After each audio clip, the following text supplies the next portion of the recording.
This is Ian Zepp, and I will be giving a demo of the Agile Process Management tool.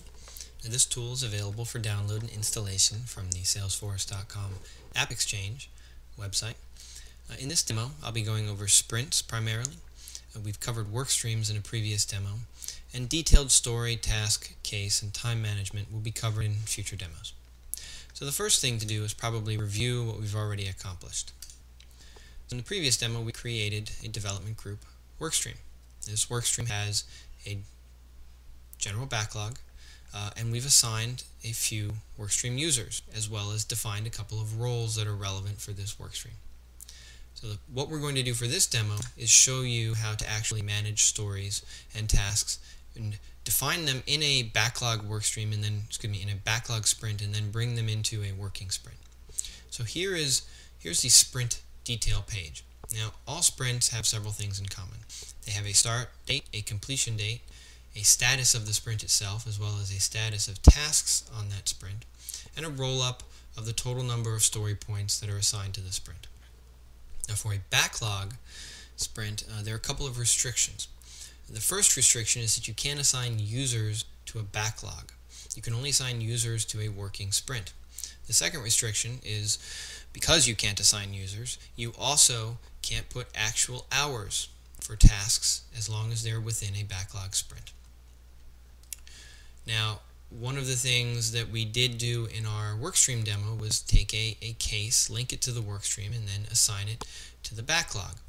Later on in this demo, I'll show you how to take that case and assign it to a specific working sprint and a specific story. Now, the first thing to do with a general backlog is to go ahead and sit down and develop a set of stories and tasks.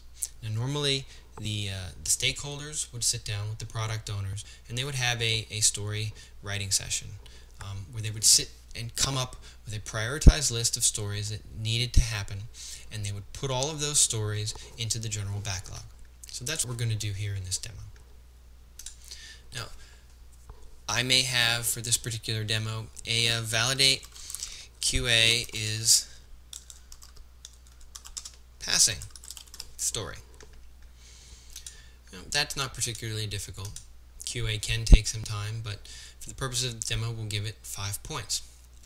One of the roles that we defined as relevant to this particular workstream was that of a QA manager. We'll go ahead and assign that role to this particular story.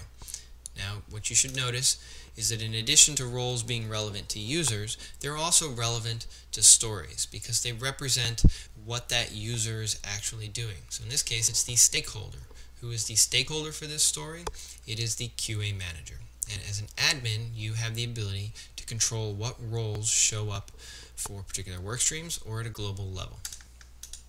So we'll save this story and we'll create a second story called Release to the General Public. This is going to be the development lead that does this, and we will save that as well. Now, something that you can do at this manage page, as well as with a number of other manage pages, is basic drag and drop. You can drag stories and reprioritize them as needed. And when you do that, you'll be presented with this notice that says, please make sure to save your changes. Now, this is where you define your stories. To define your tasks, you move over to the Manage Tasks page and select the story that you want to create a task for. You may or may not choose to do this within a backlog. A lot of product owners do not actually task out their stories until they're brought into a specific sprint. And then at that time they determine whether it's feasible to bring it into the sprint at all or whether it needs to wait until the next sprint.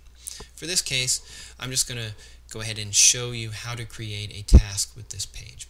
So this is the release story. A task for that might be to, for example, complete final release management and final version.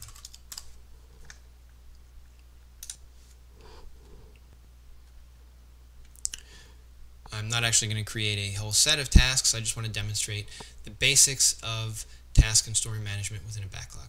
So we have a task. What we cannot do is we cannot assign actual hours or assign a user to a task within a backlog. That's restricted to a working sprint.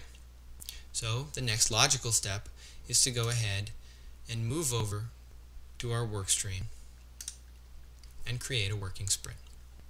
Now, one of the things to notice is that the stories that we created do show up here at the workstream level. They show up at the sprint level and at the workstream level.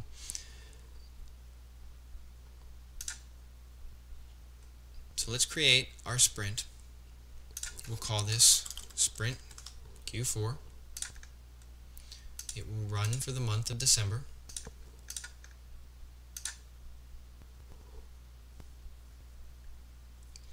Now the first thing to notice is this large number here. This number is a result of the users that exist on the workstream. So if I go back to my workstream, I see that I have two users here. Test user is allocated by default at full time, and Ian, myself, is allocated at 1/4 time by default. So users can't exist on a backlog, but they are managed, which means that they apply automatically to all sprints. So in this case, I think that number might be a little bit high. I don't really feel that I have that many hours available to devote to this sprint. So I'm going to bring that time down to 1/4 time. Now, we've adjusted our taskable hours. Finally, what we're going to do is we're going to bring in the stories that we've set up in the backlog, and we're going to assign them to this particular sprint. The easiest way to do that is to simply go to the Manage Stories page and choose whether or not to include backlog records. Once the stories have been assigned to this particular sprint, we can go ahead and manage the tasks for those stories, and we can assign estimated hours, actual hours, and then who's been completing it.